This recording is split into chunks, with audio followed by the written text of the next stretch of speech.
ஓம் மகா கணபதியே நமக. குரு வாழ்க, குருவே சரணம். ஆன்மீக அன்பர்கள் அனைவருக்கும் இனிய வணக்கங்கள். நம்ம இந்த வீடியோ மூலமாக 2024ஆம் ஆண்டிற்கான மாசி மாத ராசி பலன்களை பார்க்க இருக்கிறோம். குறிப்பாக இந்த வீடியோவானது பார்த்தீங்க அப்படின்னாக்கா மகர ராசிக்கான வீடியோ. இந்த மகர ராசிக்காரர்களுக்கு மாசி மாத கிரகநிலை ஆராயும் போது இந்த மாசி மாதமானது வருகின்ற பிப்ரவரி மாதம் 13ஆம் தேதியிலிருந்து மார்ச் மாதம் 13ஆம் தேதி காலகட்டம் வரலும் உள்ள காலங்கள் மாசி மாதத்துக்கான கிரக நிலைகள் அப்படின்றீங்க. இந்த மாசி மாதத்தில் இந்த மகர ராசிக்காரர்களுக்கு எதை மாதிரியான பலன்களை வழங்க இருக்குது அப்படின்றது பார்க்கும்போது உண்மையாக சொல்ல வரங்க, உங்களோட ராசிநாதனை ஃபஸ்ட்டு பேசணும். உங்களோட ராசிநாதன் சொல்லக்கூடிய கிரகம் சனி பகவான்.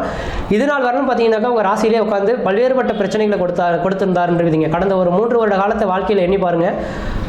வாழ்க்கையில் படாத துயரங்கள் ஏதோ ஒரு விதத்தில் போய் நம்ம லாக் ஆகிட்டோமோ அப்படின்ற ஒரு பயத்தை உண்டு பண்ணக்கூடிய அளவுகளுக்கு உங்கள் ராசிநாதன் உங்களுக்கு இருந்திருப்பாருன்றீங்க. என்ன காரணம் சார் சொல்கிறீங்க? ராசிநாதன் ஒரு ராசிக்கு வந்து மிகப்பெரிய ராஜயோகத்தை தான் கொடுப்பார். ராசிநாதன் ஒரு 2-3 வருட காலமாக ராசியில் இருந்ததுனாலேயே பிரச்சனை வந்துருச்சுன்னா கண்டிப்பாக அதுதான் உண்மைங்க. காரணம் என்ன அப்படின்னு கேட்டிங்கனாக்கா உங்கள் ராசிநாதன் சனி பகவான் முன்ஜென்ம கருமாவின் பாவ பலன்கள் அனுபவிக்கக்கூடிய கிரகமாக இந்த ராசிநாதன் இருந்துட்டு இருக்கார். அப்போ உங்களோட ராசிநாதனான சனி பகவான் சொல்லக்கூடிய கிரகமானது சனி உங்கள் ராசியிலே இருக்கக்கூடிய காலகட்டத்தில் ஜென்ம கருமாவின் பலன்கள் அனுபவிக்கின்றீங்க. அதுதான் ஜென்ம சனிக்கான காலகட்டங்கள். அப்போ ஜென்ம சனி காலகட்டத்தில் முன் ஜென்மத்தில் என்ன பாவ புண்ணியங்கள் செய்திருந்தீங்களோ தெரியாது. புண்ணியத்தை தவிர்த்துட்டு பாவத்தை அனுபவிக்கக்கூடிய காலகட்டங்கள் அப்படின்றீங்க. கடந்த 3 வருட காலகட்டத்தில் பல்வேறுபட்ட கஷ்ட நஷ்டங்கள் சந்திக்கணும். குடும்பத்தில் கஷ்டம், நஷ்டம், வம்பு, வழக்கு, சண்டை, சச்சரவு, கோர்ட்டு கேஸு, மன நிம்மதி குறையிறது, பொருளாதார பிரச்சனைகள் ஏற்படுறது, கடன்கள் அதிகரிக்கிறது, உற்றார் பகைமை பாராட்டுறது, இது மாதிரியான கஷ்ட நஷ்டங்கள் சந்திக்கக்கூடிய காலகட்டங்கள் உருவாயிருக்குன்றீங்க. முக்கியமாக ஒரு நிறுவனம் வச்சு நடத்திட்டு இருப்பீங்க, தொழில் தொடங்கியிருப்பீங்க. அந்த தொழிலானது திவாலாகக்கூடிய காலகட்டங்கள் உருவாயிருக்கும். எப்படி தான் கடன் வந்திருக்குன்னு தெரியாது. ஆனால் கடனானது பல்வேறுபட்ட கடன்கள் வந்து சிக்கி தவிக்கக்கூடிய அளவுகளுக்கு வந்திருக்கின்றீங்க. அப்படிப்பட்ட இந்த மகர ராசிக்காரர்களுக்கு தெளிவாக சொல்ல வரங்க, இன்னைக்கு ராசிக்கு 2ஆம் இடத்துல சனி பகவான் உட்கார்ந்திருக்கிறது ஒரு யோகமான அமைப்பு. இதுக்கு முன்பாக பார்த்தீங்கன்னாக்கா கடந்த 3 வருட காலமாக நிரந்தரமான வேலை இல்லாமல் தடுமாறிட்டு இருக்கக்கூடிய அமைப்பு உருவாக்கும். ஒரு மனிதனுக்கு நிரந்தரமான வேலை இல்லாமல் போயிடுச்சுனாவே எல்லாவித பிரச்சனைகளும் வந்துருன்றீங்க. கடந்த 3 வருட காலமாக மகர ராசிக்காரர்களுக்கு நிரந்தரமான வேலை இல்லை அப்படின்றத ஆணித்தரமாக சொல்ல விரும்புகிறேன். ஒரு மனிதனுக்கு ஜென்மத்தில் சனி வந்துட்டான் அப்படின்னாவே அவன் வேலை வாய்ப்பெல்லாம் விட்டுட்டு உட்கார ஆரம்பிச்சிடணும்.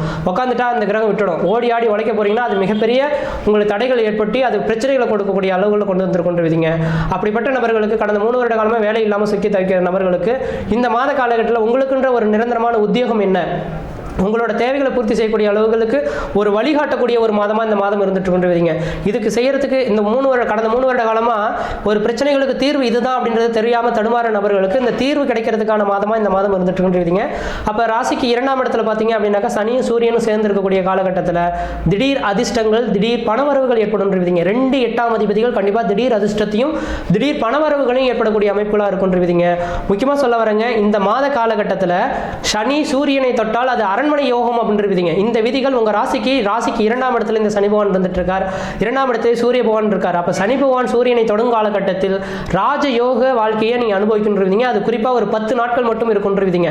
அதாவது குறிப்பா சொல்ல போனா தெளிவாக பார்க்கவங்க, கரெக்டா இந்த மார்ச் மாதம் 1ஆம் தேதியிலிருந்து மார்ச் மாதம் 13ஆம் தேதி முடியக்கூடிய காலகட்டத்தில் பார்த்தீங்கன்னாக்கா உங்களோட என்ன தேவைகள், நீங்க எதை நோக்கி காத்துட்டு இருக்கீங்களோ அந்த விஷயங்கள் கண்முன்னே நடக்கிறத பார்க்க முடியும். உங்களோட இப்போ முக்கியமாக அரசியல் சூழல்கள்லாம் உங்களுக்கு வந்துட்டு இருக்கு இல்லைங்களா. நம்ம மகர ராசிக்காரர்களுக்கு எனக்கெல்லாம் வாய்ப்புகள் கிடைக்காது அப்படின்னு நினைக்கக்கூடிய நபர்களுக்கு உங்களுக்கு தான் இந்த வாய்ப்பு அப்படின்றது நிரந்தரப்படுத்தக்கூடிய காலகட்டங்கள் உருவாகுன்றீங்க. தொழில் பார்த்தீங்கன்னாக்கா நொடிச்சு போயிடுச்சுன்னு சொல்லக்கூடிய நபர்களுக்கு தொழிலுக்கு இதுதான் உகந்த காலகட்டம்ன்ற மாதிரி ஒரு நிரந்தரமான உத்தியோகம் பெறக்கூடிய காலகட்டம் உருவாகும். பணங்களை பல வழியில் விட்டுட்டு கொடுத்துட்டு தடுமாறின நபர்களுக்கு இந்த மார்ச் மாதம் 1ஆம் தேதியிலிருந்து மார்ச் 13ஆம் தேதிக்குள்ளார பார்த்தீங்க அப்படின்னாக்கா பணமானது கொடுத்த பணங்கள் திரும்ப ரிட்டர்ன் வரதுக்கான வாய்ப்பு உண்டு. ஏதாவது இன்வெஸ்ட்மெண்ட்டுகள் ஏதாவது போட்டிருக்கீங்க, ஒரு தொழில் இன்வெஸ்ட்மெண்ட் போட்டிருக்கீங்க, அது பணமே கிடைக்கல அப்படின்னு சொல்லக்கூடிய நபர்களுக்கு அந்த இன்வெஸ்ட்மெண்ட் ஆனது பல்வேறுபட்ட ஒருவேளை ரியல் எஸ்டேட் பிசினஸ்லாம் செய்யறீங்க அப்படின்னாக்கா மகர ராசிக்காரர்களுக்கு இந்த ரியல் எஸ்டேட் பிசினஸ்ல பார்த்தீங்கன்னாக்கா திடீர்னு இந்த ஒரு விற்காத நிலங்கள் விற்பனை ஆகிறது, நடக்க முடியாத ஒரு காரியங்கள் திடீர்னு பார்த்தீங்கன்னா நடக்கக்கூடிய அமைப்புகள் உருவாகிறது. பணமானது பல வழியிலிருந்து உங்களுக்கு வரக்கூடிய காலகட்டங்கள் வருகின்ற மார்ச் 1ஆம் தேதியிலிருந்து 13ஆம் தேதி காலகட்டம் வரலும் ஒரு அதிர்ஷ்டமான அமைப்புகள் இருக்கு. அதனால இந்த மாதத்தின் தொடக்கத்தில், அதாவது மார்ச் மாதம் பிப்ரவரி மாதம் 13ஆம் தேதிக்கு பின்னரே நீங்க என்ன செய்யறீங்கன்னாக்கா உங்களோட வேலைகளை செய்யறதுக்கு நீங்க சரியா திட்டத்தை தீட்ட ஆரம்பிச்சிட்டீங்க அப்படின்னாக்கா வருகின்ற மார்ச் 1ஆம் தேதியிலிருந்து 13ஆம் தேதிக்குள்ளார உங்களோட திட்டத்தை வந்து கரெக்டாக உங்களோட லைனை நோக்கி போகக்கூடிய அமைப்புகள் உருவாகும். முக்கியமாக 4ஆம் இடம் வீடு மனை வாசல் வண்டி வாகன யோகத்தை குறிக்கக்கூடிய இடங்க. அப்போ 4ஆம் அதிபதி செவ்வாய் பகவானை குறிக்கக்கூடிய இடம் உங்கள் ராசியிலே வந்து உச்சபலம் பெற்று உட்காந்துருக்காருங்க. அப்போ 4ஆம் இடம் நிலத்துக்கு அதிபதி, பொண்ணுக்கு அதிபதி, பொருளுக்கு அதிபதின்றீங்க. அழியா சொத்துக்களை வாங்குறதுக்கான நேர காலகட்டமும் விற்க முடியாத சொத்துக்களை விற்கிறதுக்கான ஒரு உன்னதமான காலகட்டமாக இருக்குது. இந்த நேர காலங்களில் நீங்கள் என்ன நினைக்கிறீங்களோ அந்த 4ஆம் அதிபதி உங்கள் ராசியில் உச்சபலம் பெற்று உட்காந்துருக்கும் இந்த நேர காலகட்டத்தில் அவரே லாபாதிபதியாகவும் இருக்கிறதுனால கண்டிப்பாக தெளிவாக சொல்ல வரங்க, இந்த மாசி மாதத்தில் மிகப்பெரிய ஒரு பிரச்சனையிலிருந்து மீண்டு வரக்கூடிய காலகட்டம் உருவாகும். எதை நோக்கி காத்துட்டு இருக்கீங்களோ அது அந்த அதிர்ஷ்ட காத்தானது இந்த நேரத்தில் இருந்துட்டு இருக்கு. ஒருவேளை வாய்ப்புகள் இருந்தால் தெளிவாக சொல்ல வரேங்க, உங்களோட சுய ஜாதகத்தை எடுத்து போய் தெளிவாக ஒரு ஜோசியத்தை கொண்டு போய் கொடுங்க. இந்த மாதத்தில் இந்த மாசி மாதம் தொடங்குறதுக்கு முன்பாகவே கொண்டு போய் கொடுத்து பாருங்க. பார்த்துட்டு சார் ஏதோ ஒரு ஜோசியர் சொன்னார், இந்த மாத காலகட்டத்தில் எங்களுக்கு வாழ்க்கையில் வளம் பெறதுக்கான வாய்ப்புகள் இருக்குன்றாரு, திடீர் அதிர்ஷ்ட வாய்ப்புகள் இருக்குன்னு சொல்லியிருக்காரு. இந்த மாத காலகட்டத்தில் எங்களோட சுய ஜாதகம் என்ன சொல்லுது, நான் இந்த வேலை செய்துட்டு இருக்கேன், இந்த தொழில் செய்துட்டு இருக்கேன், எனக்கான ஒரு வாய்ப்புகள் உருவாகுமா, சொந்த தொழில் செய்துட்டு இருக்கேன், இதில் ஏதாவது கொடிகட்டி பறக்கிறதுக்கான வாய்ப்புகள் உருவாகுமா, கொடுத்த படங்கள் திரும்ப வரதுக்கான வாய்ப்புகள் உண்டா அப்படின்றது உங்கள் சுய ஜாதகத்தை ஒரு தடவை செக் பண்ணி பார்த்துக்கிட்டு அவர் சொல்லக்கூடிய பரிகாரங்களும் அவங்க சொல்லக்கூடிய முயற்சிகளும் நீங்கள் எடுத்தீங்க அப்படின்னாக்கா இந்த மாசி மாதத்தில் மிகப்பெரிய மன நிம்மதியை தரக்கூடிய ஒரு மாதமாக மகர ராசிக்காரர்களுக்கு இருந்துட்டு இருக்கும். இதுக்கு காரணம் என்ன சொல்ல வரேன் இல்லைங்களா, உங்கள் 4ஆம் அதிபதியும் லாபாதிபதியும் சொல்லக்கூடிய செவ்வாய் பகவான் சொல்லக்கூடிய உங்க ராசியிலே உச்சபலம் பெற்று இருக்கக்கூடிய மாதம் இந்த மாதமா இருந்துட்டு இருக்கு.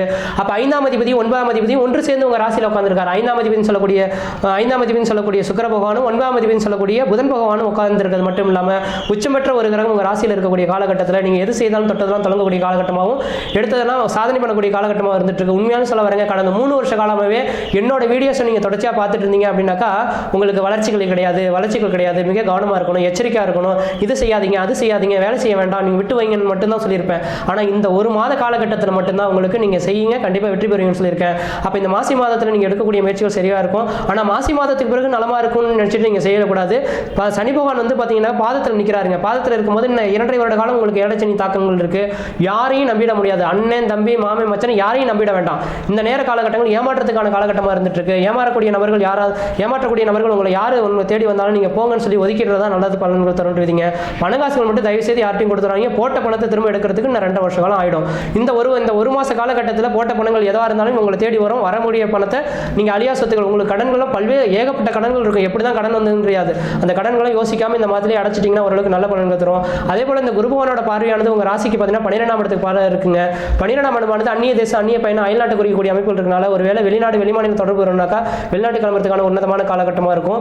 ஒருவேளை ஏதாவது பூர்வ புண்ணிய சொத்துக்கள் விற்கப்படாமல் இருக்கு, அதை வித்தாதான் என்னோட கடன்கள் தீரும் நினைக்கக்கூடிய நபர்களுக்கு 12ஆம் அதிபதி 12ஆம் இடத்தை பார்க்கக்கூடிய காலகட்டத்தில் உங்களுக்கு பூர்வ புண்ணிய சொத்து சுகங்களை விற்பனைக்கான ஒரு காலகட்டமாகவும் இந்த மாதம் இருந்துட்டு இருக்கு. அதனால மகர ராசிக்காரர்களுக்கு பூர்வ புண்ணிய சொத்து சுகங்கள் விற்கக்கூடிய ஒரு நல்ல காலகட்டங்களாக இந்த நேரம் இருந்துட்டு இருக்கு. ரியல் எஸ்டேட் சம்மந்தப்பட்ட தொழில் செய்யக்கூடிய நபர்களுக்கு இந்த காலகட்டம் இந்த மாதத்தில் இறுதியில் பார்த்தீங்கன்னாக்கா அந்த விற்காத ஒரு நிலங்கள்லாம் விற்பனைக்கான ஒரு காலகட்டமாக இருந்துட்டு இருக்குன்றீங்க. அதனால இந்த மகர ராசிக்காரர்களுக்கு இது ஒரு பொன்னான காலகட்டமாக இருக்கு. இந்த மாத காலகட்டத்தை எந்த அளவுக்கு நீங்கள் பயன்படுத்திங்களோ வாழ்க்கையில் வெற்றி பெறதுக்கான வாய்ப்பு உருவாகும். மற்ற விஷயங்களில் மட்டும் கொஞ்சம் எச்சரிக்கையாக இருக்கணும். உங்களோட சுய ஜாதகத்தை ஒரு தடவை பரிசீலனை பண்ணிக்கிறது ஒரு நல்ல பலன்களை தருன்றீங்க.